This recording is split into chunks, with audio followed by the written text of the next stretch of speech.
Vamos lá, TV Maros no ar, falando de mercado no 1º de abril, dia da mentira, mas hoje é o último dia da semana, mercado assim, calmo em função da Semana Santa, muitas empresas fechando hoje e reabrindo na segunda-feira. Eu particularmente também vou tirar o final de semana sabático, como eles dizem, tirar esses 4 dias de reclusão, vou para a região do Caparaó para descansar um pouquinho, ficar um pouco recluso, vendo a natureza de perto e assim ter condição de recarregar as baterias e enfrentar todos os desafios que com certeza teremos que enfrentar de semana que vem em diante, em função daqui no Espírito Santo começarem as colheitas do Conilon. Tradicionalmente depois da Semana Santa os trabalhos começam e aí sim o bicho começa a pegar no interior. Com relação a preço, mercado estabilizado, sem grandes chances de mudança. No interior, a partir de semana que vem as atenções vão estar voltadas para as colheitas, ou seja, o produtor muito mais preocupado com mão de obra, com colheita, com fiscalização que com o mercado. Lembrando que de 20 a 25% da safra do Conilon já foi vendida,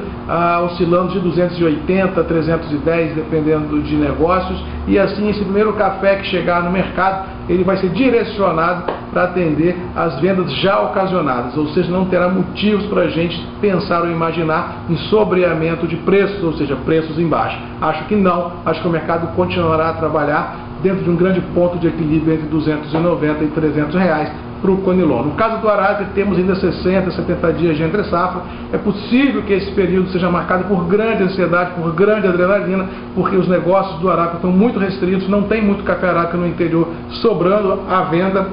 Isso deve deixar as praças do Arábica dentro de um grande vácuo mercadológico. Bolsas trabalhando hoje em alta, em recompras técnicas, grandes fundos internacionais aproveitando o barateamento das cotações, colocaram um pouco de posições para dentro e fez com que um suporte em Nova York fosse formado. Mas continuo de opinião, como falei ontem, que o Brasil precisa ter as regras do jogo na mão, precisa se impor como maior origem produtora de café do mundo no mercado, ditar regras de comercialização, quem sabe ressurgir os preços mínimos de registro baseado no Estatuto da Terra, ou seja, aquele estatuto que mede custo, lucro do produtor e frete, ou seja, não é crível a gente poder vender na exportação café a qualquer preço. Temos que ter um norte, temos que ter uma regra, um balizador, para que os grandes fundos internacionais entendam que café barato não sairá da maior origem produtora de café, maculando os custos e a saúde do produtor.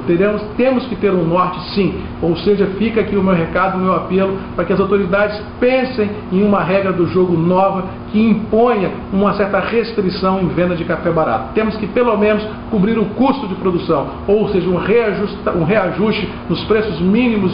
de garantia baseado no Estatuto da Terra, ou seja, um realinhamento de preço, e esse realinhamento seja feito como base de negócios de registros de exportação. E num cenário mais drástico, como falei aqui ontem, ainda sou de opinião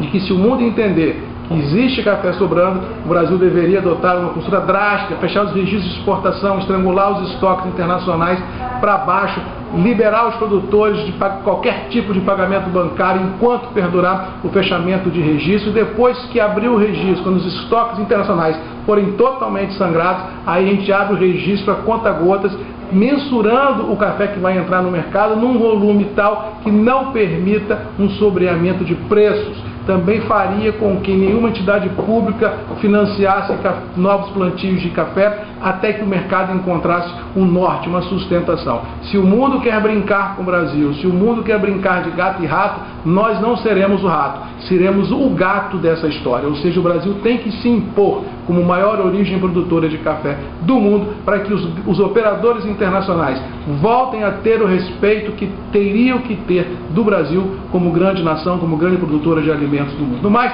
vou ficando por aqui, mandando um abraço hoje especial a Léo Camata, do Córrego da Agulha, Marilândia, norte do Espírito Santo, que é um fiel escudeiro, um fiel telespectador do nosso TV Maros diariamente. Léo Camata, um grande abraço, boa Páscoa, fiquem com Deus e que nós tenhamos um final de semana tranquilo, de recargas de baterias, e cada um de nós possa, na segunda-feira, começar a semana um pouco mais leve, um pouco mais com Deus no coração, para enfrentar com certeza todos os desafios que temos pela frente. Um abraço, bom final de semana, boa Páscoa, fiquem com Deus e até segunda-feira, se Deus quiser. Um abraço e até lá!